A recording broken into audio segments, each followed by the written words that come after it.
जो व्यक्ति हर वक्त दुख का रोना रोता है, उसके द्वार पर खड़ा सुख बाहर से ही लौट जाता है। लॉ ऑफ अट्रैक्शन को कई लोग ये समझते हैं कि आप जैसा चाहते हैं, आप जिस चीज़ के बारे में ज़्यादा सोचते हैं, वो चीज़ आपको मिल जाएगी। It's not right. आप जैसे हैं वैसी चीज़ों को आप अपनी तरफ आकर्षित करेंगे। अगर आप दुखी रहते हैं तो आपको दुख ही मिलेगा। अगर मन से आप खुश रहते हैं तो आपको खुशी ही मिलेगी। सोचिएगा इसके बारे में, एंड नॉट जस्ट सोचिएगा, मैं तो चाहता हूं कि आप इन चीज़ों को इम्प्लीमेंट भी करें।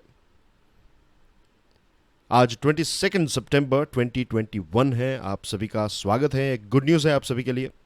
अगर आप यूपीएससी की प्रिपरेशन कर रहे हैं तो स्टडी आईक्यू का जो स्मार्ट कोर्स है उसके ऊपर मंथ एंड सेल चल रहा है। ये ऑफर 30 सितंबर तक ही वैलिड है। इसमें आपको फ्लैट 50% डिस्काउंट तो मिल ही रहा है, ऊपर से 20% एक्स्ट्रा डिस्काउंट मिलेगा when you will use this code STUDY20। ज़्यादा जानकारी के लिए डाउनलोड करें स्टडी आईक्यू का मोबाइल ऐप, या फिर आप हमारी वेबसाइट को भी विजिट कर सकते हैं। आज हमारे टेबल के ऊपर 5 इंपॉर्टेंट आर्टिकल्स हैं। Let's start with the first one. Wax Britannica, economic Times का ये आर्टिकल है। पूरी दुनिया में अभी तक कोविड-19 के 5.6 बिलियन से भी ज़्यादा डोजेस जो हैं वो डिलीवर हो चुके हैं। 5.6 billion doses administered globally. This are total doses. ऐसा नहीं है कि 5.6 बिलियन लोगों को दोनों डोजेस मिल गया, नहीं, टोटल ये डोजेस की बात है। अभी सेकंड डोज भी देना होगा, थर्ड डोज भी देना होगा, यानी कि booster dose and fourth booster dose as well. तो लंबे समय तक ये चीज़ें जो हैं वो चलती रहेगी। एक इंटरेस्टिंग फैक्ट ये भी है, more COVID vaccines have been delivered in 10 months than all other vaccines put together every year before the outbreak of the pandemic. 2020 से पहले अगर आप कैलकुलेट करें तो हर साल जो अलग अलग डिजीज़ के लिए वैक्सीन दी जाती है उससे कई गुना ज़्यादा सिर्फ 10 महीने में कोविड की वैक्सीन जो है वो डिलीवर की गई है। तो this is our capacity. When I say our, I am talking about human beings की कैपेसिटी है कि बहुत बड़ा चैलेंज आया और उस चैलेंज को हमने बहुत अच्छी तरीके से मिलकर सॉल्व करने की कोशिश की है, and to an extent we have solve this problem as well. अभी थोड़ा सफ़र और बाकी है, बट वी कैन नॉट हम ऐसा नहीं कर सकते कि मास्क ना पहने, सोशल डिस्टेंसिंग को फॉलो ना करें, सैनिटाइज़र का उपयोग ना करें। We have to be careful. Vaccine ले ली है then as well we have to be careful about it. दुनिया भर की बात करें तो जो 7 डोजेस हैं, मैं बेग योर पार्डन, 7 लोगों में से एक व्यक्ति जो है, 1 out of 7 COVID vaccine has been administered in India. तो ये 5.6 बिलियन जो है उसका अगर आप 7 पार्ट का एक पार्ट निकालें तो ये वैक्सीन भारत में दी गई है। तो it's an you can say एक बहुत ही प्रशंसनीय, we can what is the right word, I'm not getting it, it was looking unimaginable, isn't it? Starting में ये लग रहा था कि भारत की क्या सिचुएशन होगी, भारत की इतनी पॉपुलेशन है, बट देखिए 82 करोड़, आज जब मैं आपसे बात कर रहा हूँ तो 82 करोड़ से भी ज़्यादा डोजेस जो हैं वो हमारे देश में एडमिनिस्टर किए गए हैं। In fact the most interesting thing is कि हमने खुद की एक वैक्सीन भी डेवलप की, और इस वैक्सीन मीन्स इसकी एफिकेसी भी अच्छी है, सारी चीज़ें जो है वो सही चल रही है। अब ये वैक्स ब्रिटानिका की हम बात क्यों कर रहे हैं? द रीज़न इज़ कि अगर वैक्सीन मिल गई है, हमें ये याद करना होगा कि जब वैक्सीन नहीं थी उस टाइम पर हमारी सोच कैसी थी। उस टाइम पर हम ये सोच रहे थे कि एक देश को भी अगर वैक्सीन मिल जाए तो पूरी दुनिया को वो वैक्सीन प्रोवाइड की जा सकती है और पूरी दुनिया को इससे बचाया जा सकता है। आज बहुत सारे ऑप्शंस अवेलेबल हैं, लेकिन जैसे ही ऑप्शंस मिल गए हमें तो हमारा एटीट्यूड जो है वो चेंज हो गया। हमने ये भी देखा कि डेवलप्ड देशों ने एडवांस में बुकिंग कर ली, फिर बहुत सारे गरीब देशों तक आज भी वैक्सीन्स जो हैं वो नहीं पहुंची है। तो अगर एक साइड देखें तो सारी अच्छी अच्छी चीज़ें हैं, दूसरी साइड देखें तो लगता है कि आज भी वो भेदभाव हमें देखने को मिल रहा है। अफ्रीका के बहुत सारे देश हैं, फिर दूसरे एशिया के गरीब देश हैं, साउथ अमेरिका के कुछ ऐसे देश हैं जहाँ तक, कुछ आइलैंड नेशंस हैं जहाँ तक आज भी वैक्सीन जो हैं वो उतनी क्वांटिटी में नहीं पहुँची है। अब कोविशील्ड की बात करें, कोविशील्ड जो है ये किसके द्वारा बनाई जाती है? SII, Serum Institute of India के द्वारा। और ये टेक्नोलॉजी कहाँ से मिली हमें? ऑक्सफोर्ड यूनिवर्सिटी और एस्ट्राजेनिका से मिली। तो बेसिकली आई कैन से कि यूनाइटेड किंगडम से ये टेक्नोलॉजी हमें मिली। दोनों देशों के बीच में, या फिर आप कह सकते हैं it was not India to UK, it was more about SII, Serum Institute of India और यूके के बीच में एक डील भी हुई थी कि वो 5 मिलियन डोजेस जो है वो यूके को पहुंचाएंगे बिफोर 5 मार्च, और ये एग्रीमेंट जो है वो फुलफिल भी किया गया। ये सारी चीज़ें हुई।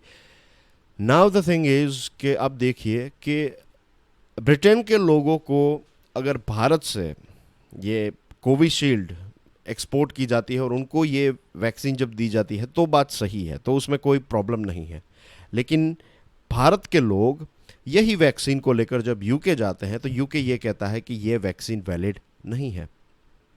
हालांकि ये वैक्सीन जो है वो WHO के द्वारा इमरजेंसी यूज़ अप्रूवल में जो 7 वैक्सीन थी उसमें से एक है कोविशील्ड। यूके की ही टेक्नोलॉजी है। अभी तक यूके हमसे ये इंपोर्ट भी कर रहा था, अपने लोगों को भी दे रहा था, और यही वैक्सीन लेकर जब हम वहाँ पर जाते हैं तो हमें ये कहा जाता है कि ये वैक्सीन जो है वैलिड नहीं है, आपको कुछ प्रोसीजर से गुजरना पड़ेगा, ये वो etcetera. Covishield has been evaluated by an independent body and is good enough to have been exported to 95 countries, including UK। 95 देशों को ये वैक्सीन एक्सपोर्ट की जाती है और यूके को भी एक्सपोर्ट की जाती है, और यूके कहता है कि आप इंडियंस जब ये वैक्सीन लेकर आते हैं तो हम उनको अलाउ नहीं करेंगे, या फिर हर्डल्स क्रिएट करते हैं। आज का जो ज़माना है, it is an interdependent world, isn't it? आप कोई भी देश ऐसा नहीं कह सकता कि मैं कंप्लीटली आत्मनिर्भर हूँ। आपको किसी ना किसी देश की help, it's all about give and take this days, कि कितना स्मूथली आप गिव एंड टेक कर सकते हैं। Same thing goes with vaccine as well. इसलिए मैंने कहा जब वैक्सीन नहीं थी तब ये लग रहा था कि एक वैक्सीन भी मिल जाए तो पूरी दुनिया को बचाया जा सकता है। अब इतनी सारी वैक्सीन है तो हम इन बातों के ऊपर झगड़ा कर रहे हैं कि ये वैक्सीन अच्छी है या बुरी है। लोगों की जान बच रही है।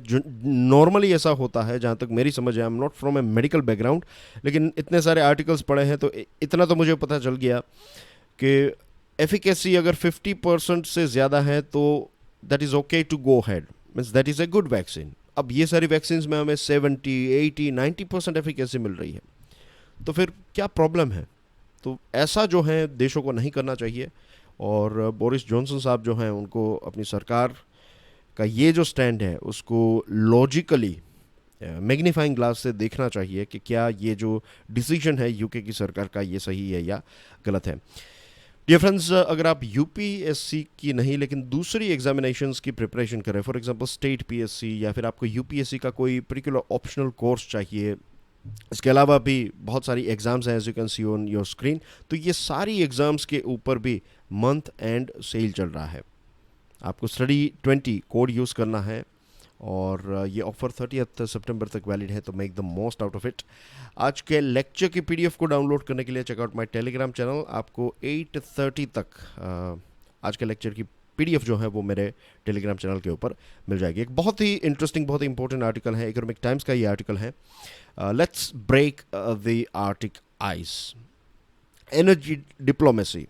Union oil minister Hardeep Singh Puri जो हैं वो इसी month, earlier this month, he was in Moscow, यानी कि रशिया की विजिट पर गए थे, और उस टाइम पर उनकी मुलाकात हुई इगोर सेचिन से। ये जो इगोर है, ये इगोर रशिया की जो गवर्नमेंट की कंपनी है, ऑयल कंपनी है, स्टेट ऑयल कंपनी रोजनेफ्ट, तो रोजनेफ्ट के वो सीईओ हैं। और ये जो सीईओ साहब है, इगोर साहब, उन्होंने हमारे देश को एक ऑफ़र दी। ऑफ़र ये थी कि जो वोस्तोक ऑयल प्रोजेक्ट है उसमें भारत पार्टिसिपेट कर सके, या फिर भारत को पार्टिसिपेट करना चाहिए। तो बेसिकली उन्होंने ये कहा कि वोस्तोक ऑयल प्रोजेक्ट जो है वो आपकी प्रतीक्षा कर रहा है, you can come here and explore this oil that we have in Vostok region. A consortium of Indian state-owned exploration and refining companies are chalking out a plan to farm this in। मैं और details में जाना नहीं चाहूँगा, लेकिन Africa में, south America में, दूसरे रीजन में जब अलग अलग चीज़ों की ऑफ़र भारत को की गई थी तो उस टाइम पर भारत जो है वो उसका उतना कोई ख़ास फ़ायदा नहीं उठा पाया। लेकिन आई एम श्योर ये एक ऐसा, मीन्स उस टाइम का भारत भी थोड़ा अलग था, आज का भारत थोड़ा अलग है। तो आई एम श्योर ये ऑफ़र जो है उसको हम जाने नहीं देंगे, और ये ऑफ़र इंपॉर्टेंट क्यों है इसके बारे में थरोली डिस्कस हम करने वाले हैं। तो as you can see here के बहुत सारी जो गवर्नमेंट की कंपनीज़ हैं, एक्सप्लोरेशन और रिफाइनिंग कंपनीज़, वो अब प्लान बना रही है कि कैसे हम इस वोस्टोक ऑयल प्रोजेक्ट का मैक्सिमम फ़ायदा उठा सकें। साइबेरियन आर्टिक पोर्शन जो है आपकी स्क्रीन के ऊपर, ये रहा Russia, and as you can see here this is central Siberian plateau, this is west Siberian plain. और आप देखिए ये कौन सी लाइन है, ये जो रेड रेड आपको डैश लाइन दिख रही है, right, this is Arctic circle वाली लाइन है। इसके ऊपर आप जाएंगे तो this is Arctic circle, right, and you can see here ये बड़े अक्षरों में लिखा हुआ है साइबेरिया। तो ये वाला पोर्शन जो है this is Siberian portion, right, और यहाँ पर आपको यहाँ पर ऑयल की बात चल रही है। अब ग्लोबल क्लाइमेट चेंज हो रहा है, इज़न्ट इट, और क्लाइमेट चेंज, ये पूरा जो ओशियन है ये बर्फ़ से ढका हुआ था, यहाँ पर नेविगेशन नहीं किया जा सकता, you can not go there with your ship. लेकिन अब बर्फ़ पिघल रहा है तो नए नए रूट्स जो हैं वो ओपन होंगे। The Vostok project on the Taimyr Peninsula in Russia's far north is Vladimir Putin's potential 127 billion wager for energy prosperity. ये रहा Taimyr Peninsula. This is the peninsula we are talking about, right? अगर मैं आपको इसमें दिखाऊं तो we are talking about this region here, Taimyr Peninsula. Okay, तो यहाँ पर इतना ऑयल है कि व्लादिमीर पुतिन की सरकार का कैलकुलेशन है 127 बिलियन जितना पैसे जो है वो यहाँ से वो कमा सकते हैं।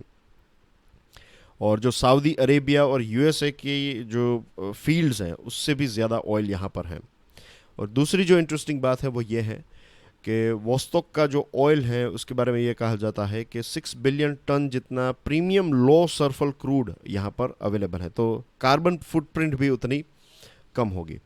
13 जितनी ऑयल एंड गैस फील्ड्स जो कंपनीज़ हैं, बेकिए पार्डन, 13 जितने ऑयल और गैस फील्ड्स हैं यहाँ पर, और रोजनेफ्ट जो हैं वो यहाँ पर ड्रिलिंग करना चाहता है, ऑयल को पंप करना चाहता है, और 2028 तक वो 1 million barrel per day produce करना चाहता है यहाँ पर। और टोटल जो 2020 में रशिया ने प्रोड्यूस किया था दैट वाज 513 मिलियन टन्स, और 100 मिलियन टन्स जो है वो एक्स्ट्रा सिर्फ उनको यहाँ से ही मिलेगा। तो यू कैन इमेजिन के it's going to be it's a sort of jackpot, lottery है रशिया के लिए, and it's an opportunity for India because India is a developing country. एक लंबे समय तक हमें एनर्जी की आवश्यकता है और यहाँ पर एक लॉन्ग टर्म पार्टनरशिप हमें नज़र आ रही है। जैसा मैंने आपको बताया कि राइजिंग टेम्परेचर की वजह से यहाँ पर बर्फ़ पिघल रहा है, तो नए नए रूट्स यहाँ पर बन रहे हैं। इग्नोर दिस पार्ट हियर, बहुत सारे मैप्स में भारत जो है वो सही से नहीं दिखाया जाता है। Ignore this is for now, let's focus on this portion here. तो पहले ऐसा था कि आपको कोई चीज़ें प्रोवाइड करनी है यहाँ से तो आपको रोडवेज़ के माध्यम से ले जानी पड़ती थी, और फिर सारी चीज़ें सुएज़ कैनाल और ये सारा रास्ता था। लेकिन अब बर्फ़ पिघल रहा है तो यहाँ से डायरेक्टली आप चीज़ों को अलग अलग देशों तक, भारत तक भी पहुँचा सकते हैं। तो नए स्ट्रेटेजिक रूट्स जो हैं वो ओपन होंगे because of this rising temperature, and oil and gas जो है वो यूरोप तक भी पहुंचाया जा सकता है और एशिया तक भी पहुंचाया जा सकता है। एक साथ दोनों जगहों पर रशिया जो है वो अपना ऑयल, यहाँ ये वाला रीजन जो है यहाँ से यूरोप और यहाँ से एशिया, दोनों जगहों पर रशिया ये ऑयल एंड गैस प्रोवाइड कर पाएगा। भारत कुछ ऐसे एरियाज़ हैं यहाँ पर जहाँ पर ऑयल एक्सट्रैक्ट करता है, लेकिन हम ये ज़्यादातर साउथ कोरिया और जापान जैसे देशों को बेच डालते हैं, घर तक नहीं लेकर आ सकते क्योंकि एक्सपेंसिव हो जाता है, रूट्स जो हैं वो काफ़ी डिफरेंट हैं। लेकिन अब ओशियन का इस्तेमाल हम कर पाएंगे and now we can bring this oil to home as well. तो जब भी वेस्ट एशिया में कोई भी प्रॉब्लम है तो इसकी इम्पैक्ट हमारे ऊपर उतनी ज़्यादा नहीं होगी क्योंकि दूसरी जगह से हमें डायरेक्टली ऑयल जो है वो एक कंटिन्यूस फ्लो में मिल रहा है। Shut out of wall street money bags because of US sanctions, Russia Rosneft is in dire need of money. Sanctions लगे हैं और sanctions की वजह से रशिया और उसकी जो ये सरकारी कंपनी है उसके पास इतने कोई ख़ास पैसे नहीं है। तो this is the right time. Of course China यहाँ पर इंटरेस्टेड होगा, लेकिन सारी चीज़ें चाइना नहीं कर पाएगा। और जितने ज़्यादा आपके कस्टमर्स होंगे, जितने ज़्यादा आपके को इन्वेस्टर्स होंगे, उतना ही रिस्क जो है वो कम हो जाता है. तो this is an opportunity for India to button hole producers, and let's hope कि भारत कोई पॉजिटिव स्टेप्स लेगा इसमें. वैसे जनवरी 2021 की बात करें तो भारत एक ड्राफ्ट आर्टिक पॉलिसी लेकर आया है, एंड दिस इटसेल्फ इंडिकेट्स कि भारत जो है वो यहाँ के जियो पॉलिटिक्स में, यहाँ की जो ग्रेट गेम है इस रीजन की, आर्टिक की great game, as you can see here, let's quickly have a look. तो यू कैन सी यहाँ पर रशिया हैं, फिनलैंड हैं, Sweden, Norway, Denmark, Canada, USA भी यहाँ पर हैं. तो ये सारे देश जो हैं, ये आर्टिक रीजन जो है, इसका पोटेंशियल काफ़ी ज़्यादा है. और ये सारे देश वैसे हमें लगता है कि बहुत दूर हैं, बट व्हेन यू सी कि ये नया रूट, तो it becomes very easy to travel from one country to other. और यहाँ के जो रिसोर्सेज हैं, तो इसको लेकर भी फ्यूचर में हमें थोड़े बहुत तनाव या फिर कोऑपरेशन या फिर नए ग्रुप्स देखने को मिल सकते हैं. Anyway, let's wait and watch for India's step.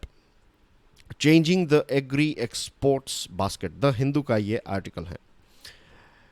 Bharat सरकार ये एनकरेज कर रही है कि हमारा जो हमारा एग्रीकल्चर एक्सपोर्ट का जो बास्केट है वो और ज़्यादा एक्सपांड हो, और 2022 का टारगेट भारत सरकार ने रखा है $60 बिलियन.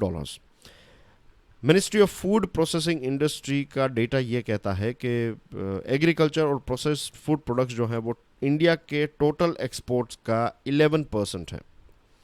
लेकिन उतने ज़्यादा पैसे हम नहीं कमा पा रहे हैं. उसके पीछे मेन रीज़न ये है कि primary processed agriculture commodities for major share, जो चीज़ें हम एक्सपोर्ट करते हैं उसमें प्राइमरी प्रोसेस्ड एग्रीकल्चरल कमोडिटीज़ ज़्यादा होती हैं. What we need to do is we need to export more value added processed food.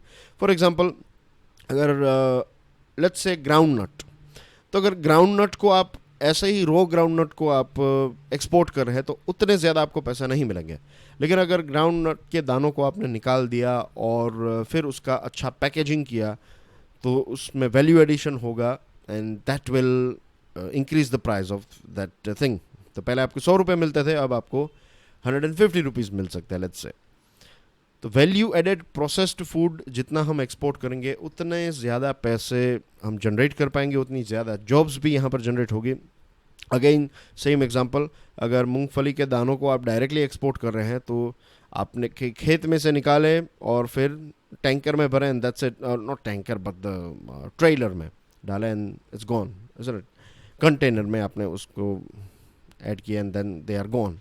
लेकिन अगर आप उनके दानों को अलग करते हैं तो फिर उसके लिए कुछ लोगों की आपको आवश्यकता होगी. फिर जो उसका कवर होता है उसमें से भी ऑयल निकलता है, जो पशुपालन और बफेलो और काव और इन जानवरों के लिए आप उनके खाने में मिक्स कर सकते हैं. तो it will generate more milk, तो उसका भी फ़ायदा होगा. तो जब तक ये चीज़ें एक्सपोर्ट होती है उससे पहले भी ये बहुत सारी जॉब्स और वैल्यू यहाँ पर जनरेट करेगी, और फिर आप फाइनल दाने जो है वो एक्सपोर्ट करते हैं. और लेट्स से दानों को एक्सपोर्ट करने से अगर हम यहाँ से ही उसका ऑयल निकाल कर अगर बेच सकें तो वी कैन डू दैट. सो जब भी हम चीज़ों को प्रोसेस करते हैं, रॉ आइटम्स को, तो उसकी वैल्यू बढ़ जाती है.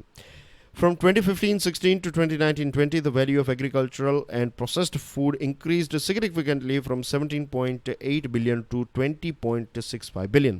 The Indian agricultural economy is shifting from primary to secondary agriculture, where the focus is more on developing various processed foods. यही कोशिश की जा रही है और इसी दिशा में हम आगे बढ़ रहे हैं कि पहले हम सारी रॉ चीज़ों को बेच रहे थे, अब हम प्रोसेस करके चीज़ों को बेचना चाहते हैं, और उसमें धीरे धीरे हम एक्सपांड भी हो रहे हैं. भारत की फूड प्रोसेसिंग इंडस्ट्री जो है उसका भविष्य काफ़ी अच्छा नज़र आ रहा है और काफ़ी प्रॉफिट भी जनरेट होगा. भारत का जो एग्रीकल्चर का बास्केट है वो भी धीरे धीरे चेंज हो रहा है. पहले हम ट्रेडिशनल कोमोडिटीज़ को बेच रहे थे, आजकल non traditional food processed items भी धीरे धीरे बढ़ने लगी. फॉर एग्जांपल, बासमती राइस सबसे पहले, सबसे ज़्यादा we use to export when it comes to rice, basmati rice ही एक्सपोर्ट होता था. लेकिन आज दूसरे जो अलग अलग प्रकार के राइसेस हैं, नॉन बासमती राइस भी एक्सपोर्ट हो रहे हैं. इन 2020-21 India exported 13.09 million tons of non basmati rice, that is worth $4.8 billion, up from an average of 6.9। तो 6.9 से 13.9 लगभग डबल हो गया। पहले हम 2.7 बिलियन, पिछले 5 सालों की बात करें तो 2.7 बिलियन के राइस हम एक्सपोर्ट करते थे नॉन बासमती, अब 4.8। तो यू कैन सी हियर के नई नई चीज़ें जो है, नई नई मार्केट हम ढूंढ रहे हैं। Same goes with Indian buffalo meet, थोड़ा ऑर्गेनिक नेचर का है, लीन कैरेक्टर है इसका, तो इसकी वजह से वियतनाम, हांगकांग, इंडोनेशिया, इन सारे देशों में बफेलो मीट जो है वो काफ़ी ज़्यादा एक्सपोर्ट होता है। कुछ ऐसी चीज़ें हैं जिनकी वैल्यू और टोटल क्वांटिटी कम हुई है, जैसे कि guar gum, cocoa, groundnuts, kernels, cashew kernels, sheep and goat meat, poultry etcetera. लेकिन अब प्रोसेस्ड करके हम इनको और ज़्यादा बेचने की कोशिश डेफिनेटली करेंगे। अब problem means the question is कि क्यों कुछ चीज़ों की आइटम जो हम प्रोसेस कर रहे थे उसमें भी हमें ड्रॉप देखने को मिला। उसके पीछे रीज़न ये है कि जब हम यहाँ पर प्रोसेस करते हैं, अभी हमारे देश में प्रोसेसिंग इंडस्ट्री इतनी ज़्यादा मैच्योर नहीं हुई है कंपेयर टू द वर्ल्ड। तो इसकी वजह से होता यह है कि हमारे यहाँ पर प्रोसेस्ड फूड प्रोडक्ट्स जो हैं उसकी प्राइस थोड़ी ज़्यादा होती है और इसकी वजह से वो वर्ल्ड मार्केट में टिक नहीं पाती। तो there are few hurdles that we need to solve. For example, कुछ देशों में जो एक्सपोर्ट इंस्पेक्शन एजेंसीज हैं, तो उसमें अगर आप अपना सामान मीन्स हमारे देश में इंस्पेक्शन के लिए भेजेंगे तो उसका खर्च बढ़ेगा, फिर वहाँ पर वो जाएगा तो उस देश में भी इंस्पेक्शन होगा तो खर्च बढ़ेगा। तो ये चीज़ है। तो हमारी एक्सपोर्ट इंस्पेक्शन एजेंसी जो हैं उनकी प्रोसेस को कम, कॉस्ट को कम और क्वालिटी को इम्प्रूव करना होगा। फिर कुछ राज्य सरकारें इतना कोई ख़ास सेटअप या फिर सपोर्ट नहीं करती है, इसकी वजह से ये हो रहा है। एग्रीकल्चर पॉलिसी जो है वो प्राइवेट इन्वेस्टर्स के लिए इतनी कोई अट्रैक्टिव नहीं है, तो नई नई चीज़ें, नए इनोवेशंस यहाँ पर नहीं होते हैं। Prohibition of import of meat and dairy based products in most of the developed countries, बहुत सारे डेवलप कंट्रीज़ जो हैं वो दूसरे देशों से ये सारी चीज़ें, डेयरी और मीट प्रोडक्ट्स इंपोर्ट नहीं करते। फिर यूएसए जैसे देशों ने जनरलाइज्ड सिस्टम ऑफ प्रेफरेंस में से हमें निकाल दिया, कुछ एडिशनल हेल्थ सर्टिफिकेट्स की डिमांड करते हैं। तो ये कंट्री टू कंट्री हम उनके साथ नेगोशिएट करके इसको थोड़ा सॉल्व कर सकते हैं। The center's policy should be in the direction of nurturing food processing companies, ensuring low cost of production, global food quality standards, and creating a supportive environment to promote export of processed food. जो मैंने आपको बताया कि सरकार और food processing को support करें, जो कर रही है। We have food processing ministry, तो we are trying to do that. इसी के साथ एक्सपोर्ट को लेकर जो हर्डल्स हैं जो हमने अभी डिस्कस की, उनके ऊपर सरकार को ध्यान देना चाहिए। Private players food processing industry में कैसे ज़्यादा अट्रैक्ट, उसकी तरफ थोड़ा झुकाव रहे उनका, कैसे वो फूड प्रोसेसिंग सेक्टर में इन्वेस्ट करें, तो इसको लेकर कुछ पॉलिसीज़, कुछ पुश एंड पुल फैक्टर्स दोनों क्रिएट करने होंगे। And that's basically everything about it. अब बात करते हैं AU के US के बारे में। This one is from the Hindu newspaper. AUKUS का मतलब है ऑस्ट्रेलिया, UK और USA, ये 3 देशों ने मिलकर एक नया ट्राइलेटरल सिक्योरिटी पैक्ट बनाया है। 24 अगस्त की बात करें, बेगियर पार्डन 24 सितंबर की बात करें, 2 दिनों के बाद क्वाड लीडर्स की पहली फेस टू फेस मीटिंग जो है वो यूनाइटेड स्टेट्स ऑफ अमेरिका में होने वाली है। क्वाड के 4 मेंबर कंट्रीज़ हैं, USA, जापान। आप में से बहुत सारे स्टूडेंट्स ने ये कई बार सुना है, तो आपको थोड़ा ऐसा लग रहा होगा कि सर ये सारी चीज़ों को बार बार रिपीट क्यों करते हैं, बिकॉज कुछ नए स्टूडेंट्स भी हर रोज़ इसको ज्वाइन करते हैं और आपके लिए भी रिवीजन हो जाता है। तो कई ऐसी इन्फॉर्मेशन बहुत ही कम, आई मेक श्योर कि मैं नए स्टूडेंट्स के चक्कर में पुराने स्टूडेंट्स को बोर ना कर दूं, तो आई मेक श्योर कि मैं एक फ़ाइन बैलेंस रखूं। लेकिन कुछ चीज़ों में आपको थोड़ी 2-3 मिनट जो है वो थोड़ा मुझे झेलना पड़ेगा, you know what I mean. Okay, तो ये नए ग्रुप बनाने की क्या आवश्यकता थी? एक ग्रुप तो ऑलरेडी है, तो इसमें आप UK को ऐड कर देते, दैट्स इट, हो गया। नहीं, ऐसा नहीं है। ऑस्ट्रेलिया, UK, USA का जो ग्रुप है ये थोड़ा अलग रहेगा। ऑफ कोर्स इनका फोकस भी यही होगा कि जो साउथ चाइना सी और इंडो पैसिफिक रीजन को बचाने की ही बात है। लेकिन उनका एक अलग से ग्रुप चल रहा है, तो वो वेस्टर्न विचारधारा वाले देश हैं। यहाँ पर आपको 2 एशियन विचारधारा वाले और 2 वेस्टर्न विचारधारा वाले देश मिल रहे हैं। यहाँ पर तीनों के तीन जो हैं वो वेस्टर्न नेशन है, you can say English speaking country आप कह सकते हैं। एनीवे, UK की जो एक शिप है, वॉरशिप HMS क्वीन एलिजाबेथ, इसने ये जापान आई एक्सरसाइज के लिए, इंडिया के साथ एक्सरसाइज की, मलेशिया के साथ, सिंगापुर के साथ, और फिर साउथ चाइना सी में भी ये एंटर हुई। तो यूके ने क्लियरली एक बता दिया है कि साउथ चाइना सी जो है वो किसी एक देश का नहीं है, ये पूरी दुनिया का है, and we can go in and out in this South China Sea. Malabar exercise में यूएसए, जापान, ऑस्ट्रेलिया और इंडियन नेवीज़ ने, दूसरा ऐसा साल है जब चारों देशों की नेवीज़ ने एक साथ मालाबार एक्सरसाइज में पार्ट लिया। फ्रांस जो यूके की तरह एक इंडो पैसिफिक पावर है, द रीज़न इज़ फ्रांस की कुछ टेरिटरीज़ यहाँ पर हैं, यूके की कुछ टेरिटरीज़ आपको यहाँ पर देखने को मिलती हैं, कुछ पैसिफिक ओशियन में हैं, कुछ अटलांटिक ओशियन में है। तो ये कॉलोनियल पावर्स थे, लेकिन आज भी उनकी कुछ टेरिटरीज़ जो हैं वो अलग अलग रीजन में है। तो ये फ्रांस और यूके जैसे देश जो हैं वो इंडो पैसिफिक रीजन के इंटरेस्टेड पार्टीज़ हैं। इसके अलावा ये भी बहुत सारी चीज़ों को एक्सपोर्ट करते हैं, बिजनेस में इन्वेस्ट किया तो वो भी चाहेंगे कि उनका जो इन्वेस्टमेंट है वो सेफ रहे। और मेन जो टारगेट है ये नए ग्रुप का, ऑकस का, वो यही है, इंडो पैसिफिक को फ्री एंड फेयर रखना, इसको इंडिपेंडेंट रखना, यहाँ पर थ्रेट ना हो, ये सारी चीज़ें। चाइना के पास पैसे ज़्यादा आ गए हैं, उसकी मिलिट्री बढ़ रही है, वो नहीं है। चाइना का जो बिहेवियर है that is threatening the world, और इसकी वजह से जापान और ऑस्ट्रेलिया जैसे देशों ने भी अपना बजट जो है वो इंक्रीज कर दिया है। अब इंडो पैसिफिक की बात करें तो ये रहा पैसिफिक और ये रहा इंडियन ओशियन, और इन दोनों का कनेक्शन जो है वो यहाँ पर होता है। तो ये जो मलाका है वहाँ से आप जब एंटर करते हैं तो साउथ चाइना सी, और यहाँ से यहाँ, तो ये दोनों बड़े बड़े महासागरों को ज्वाइन करने वाले ये कड़ी जो है दैट इज साउथ चाइना सी, और चाइना ये कह रहा है कि साउथ चाइना सी कम्प्लीटली उसका है। तो फ्यूचर में ऐसी सिचुएशन हो सकती है कि ये पूरा साउथ चाइना सी अगर चाइना डेफिनेटली मीन्स प्रॉपरली अगर कंट्रोल करने लगे तो फिर वर्ल्ड ट्रेड के ऊपर इसकी एक नेगेटिव इम्पैक्ट हो सकती है। ऑस्ट्रेलिया जैसा देश जो दोनों के साथ पैसिफिक ओशन और इंडियन ओशन के साथ बॉर्डर शेयर करता है, ऐसे देश के लिए इस प्रकार के ग्रुप्स काफ़ी इंपॉर्टेंट हो जाते हैं। Same thing goes with our country, हमारा देश जो है इंडियन ओशन के साथ अपनी बॉर्डर शेयर करता है एंड थिंग्स लाइक दैट।